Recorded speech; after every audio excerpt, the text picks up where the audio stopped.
Praise the lord. యేసయ్య పరిశుద్ధ నామమునకు మహిమ కలుగును గాక. డైలీ బెడ్ కార్యక్రమాన్ని చూస్తున్న ప్రేమని ఆత్మీయులారా, యేసయ్య కృపా పరిచయుల తరఫున మీకు అందరికీ నా హృదయపూర్వకమైన వందనాలు తెలియజేస్తూ ఉన్నాను. దేవుడు మనల్ని ప్రేమించి ఈ యొక్క నూతన మాసము మార్చి మాసాన్ని దేవుడు మనకు అనుగ్రహించాడు కదండి. గతించినటువంటి 2 నెలలు ఎంతో అద్భుత రీతిగా దేవుడు మనల్ని పోషించాడు, కాపాడాడు కదండి. మరి ఈ మాసం అంతా కూడా దేవుడు మిమ్మలను మీ కుటుంబాలను దీవించి పోషించి ఆశీర్వదించునుగాక. మరి దేవుడు ఈ మాసానికి మనకు వాగ్దానం కూడా ఇచ్చాడు. అదేంటంటే ద్వితీయోపదేశ కాండము 33 అలాగే 26వ వచనం అండి. మనకు దేవుడు ఇచ్చినటువంటి వాగ్దానం, ఆయన నీకు సహాయము చేయుటకు ఆకాశ వాహనుడై వచ్చును అనే వాగ్దానం దేవుడు ఇచ్చాడండి. ఈ మాసం అంతా మీరు ఈ వాగ్దానం ఎత్తిపట్టి ప్రార్థన చేయండి. దేవుడు నిశ్చయంగా మీకు సహాయం చేయనుగాక.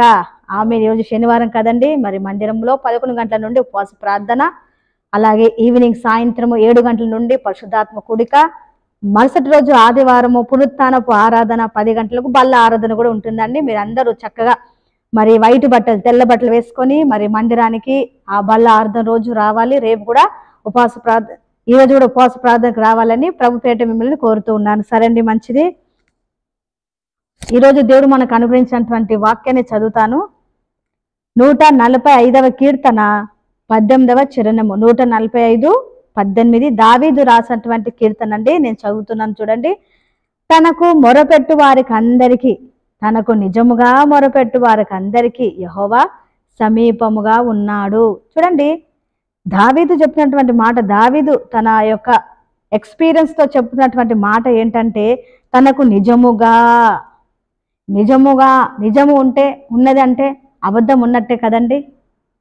మంచి ఉందంటే చెడు ఉన్నట్లే, సత్యం ఉందంటే అబద్ధం ఉన్నట్టే కదండి. అయితే దావీదు చెప్తున్నటువంటి మాట ఏంటంటే, నిజముగా మొరపెట్టు వారికి అందరికీ యెహోవా సమీపముగా ఉన్నాడు. అంటే దగ్గరగా ఉన్నాడు, ఆసీనుడుగా ఉన్నాడు, నీ ప్రక్కకే ఉన్నాడు. నిజంగా మొరపెట్టు వారి ప్రార్థన ఆయన వింటాడు అని దావీదు చెబుతూ ఉన్నాడు. ఆయన తన అనుభవాలతో చెప్తున్నటువంటి మాటలండి. ఈ కీర్తనలు ఆయన రాసినటువంటి కీర్తనలన్నీ కూడా అనుభవాల నుండి వచ్చినటువంటి కీర్తనలండి. ఆయన అనుభవించి రాశాడు.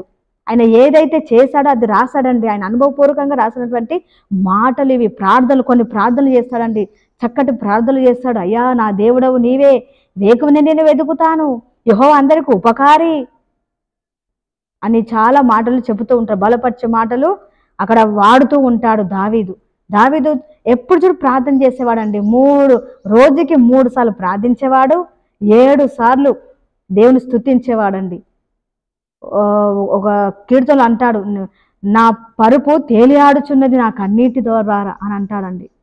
ఎంత ఎక్స్పీరియన్స్తో దేవుడు ఆయన మాట్లాడుతున్నటువంటి మాటలు ఏంటంటే, తనకు నిజంగా ఎవరైతే మొరపెడతారో ఆయనకి వాళ్ళకి దేవుడు సమీపంగా ఉంటాడు అని అంటున్నాడండి. నిజంగా మొరపెట్టేవారు ఉన్నారు అని అంటే, అబద్ధంగా మొరపెట్టేవారు కూడా ఉన్నారు. అబద్ధాలు మొరపెట్టేవారి సంగతి నేను చెప్పట్లేదు, కానీ మనకెందుకు ఉదయకాల సమయంలో నెగిటివ్ ఎందుకంటే పాజిటివ్ తీసుకుందాం. తనకు నిజంగా మొరపెట్టే వారికి ఆయన సమీపంగా ఉన్నాడు. ఎలా సమీపంగా ఉన్నాడంటే, ఎట్లా నిజంగా నిజంగా మొరపెట్టేవారు ఎవరు అని అంటే, ప్రతి విషయంలో అది కష్టం వచ్చినా, సంతోషం వచ్చినా, బాధ వచ్చినా, ఏదైనా సరే ప్రతి విషయంలో దేవుని పైన ఆనుకుంటారు చూడండి, వారండి నిజంగా మొరపెట్టేవారు. కొంతమంది ఉంటారు, ఆ బాధ వచ్చినప్పుడే, అవసరాలు వచ్చినప్పుడే, దేవుడు గుర్తుకొచ్చినప్పుడే దేవునికి మొరపెట్టేవారు ఉంటారు. కానీ వారి సంగతి పక్కన పెడితే ప్రతి విషయంలో దేవునిపైన ఆనుకుంటారు చూడండి, అదండి దేవునికి నిజంగా మొరపెట్టేవారు. వారండి దేవునికి నిజంగా మొరపెట్టేవారు. అంటే మా జీవితంలో మేము ఎన్నో మరి చెప్పగలనండి. దేవుడు చేసినటువంటి కార్యాలు 1, 2 అని కాదు, ఎన్నో చెప్పగలం మేము. ఓసారి ఇలాగే మందిరం కడుతున్నాము, పైన కప్పులు లేవండి, ఉపవాస ప్రార్థన కూర్చున్నాము. ఆ రోజు ఉపవాసం ఉండి ప్రార్థన చేస్తున్నాం. ప్రభువా నీ మందిరం మరి ఎలాగా, ఇంతవరకైతే పనులు నువ్వే జరిగించావు, మరి మందిరానికి మరి పైన మరి రేకులు వేయాలి ప్రభువా, సహాయం చేయనని మరి మేము ప్రార్థన చేస్తూ ఉన్నాం. సంఘబిడ్డలు మేము కలిసి ప్రార్థన చేస్తూ ఉంటే దేవుడు ఆశ్చర్యరీతిగా ఒక ఫోన్ కాల్ వచ్చింది. తెలిసిన బ్రదరే ఫోన్ చేస్తూ ఉన్నాడు. ఫోన్ లిఫ్ట్ చేసిన, ప్రార్థన అయిపోయిన తర్వాత సేవకుడు ఫోన్ లిఫ్ట్ చేస్తే తెలిసిన బ్రదరే, మీకు ఎన్ని రేకులు పడతాయి, ఎంత అవసరం అని చెప్పి తనే మరి ఎంత కావాలో అంత అమౌంట్ తను పంపించాడండి. ఇది దేవుని సహాయం. హల్లెలూయా. నిజంగా మొరపెట్టే వారికి దేవుడు సమీపంగా ఉంటాడని. ప్రేమ దేవుని బిడ్డలారా, ఉదయకాల సమయంలో ఇదిగో దేవుడు నా ప్రార్థన వినట్లేదే అని మీరు బాధపడుతున్నారు, ఇబ్బంది పడుతున్నారా? నిజంగా మొరపెట్టాలి. నిజంగా పూర్ణ హృదయంతో మొరపెట్టినప్పుడు, పూర్ణ ఆత్మతో దేవునిపై ఆధారపడ్డప్పుడు, దేవుని నమ్ముకున్నప్పుడు ఆయన తప్పకుండా ప్రార్థన ఆలకించే దేవుడు అండి. సగము లోకం వైపు, సగం దేని వైపు పెడితే ఏ సహాయం కలగదు. కానీ పూర్ణ హృదయంతో దేవుని వెతికినప్పుడు, ఆయన మీద ఆధారపడ్డప్పుడు, ఆయన వైపు చూచినప్పుడు ఆయన తప్పకుండా సహాయం చేసే దేవుడు. హల్లెలూయా, హల్లెలూయా. అటు కృప దేవుడు మనకు అనుగ్రహించును గాక. ఆమేన్. చిన్న ప్రార్థన. స్తోత్రము తండ్రి, మహోన్నతుడా, పరిశుద్ధుడా, గనుడా, నీ పరిశుద్ధ నామం బట్టి స్తుతులు స్తోత్రాలయ్యా. ఉదయకాల సమయంలో నీ పాల్సందికి వస్తున్నాం తండ్రి. ఈ రోజు మరి ప్రభా డైలీ బట్టి కార్యక్రమం ద్వారా నాతో మాతో నాయన మీరు మాట్లాడినటువంటి నీ మాటలు బట్టి వందనారు.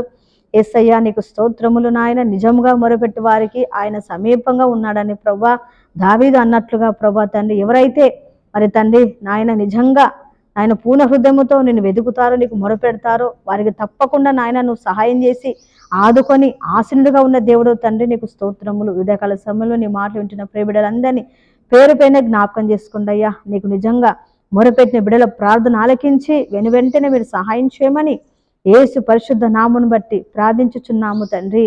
ఆమేన్. అందరికీ ప్రైజ్ దలడండి. వందనాలు.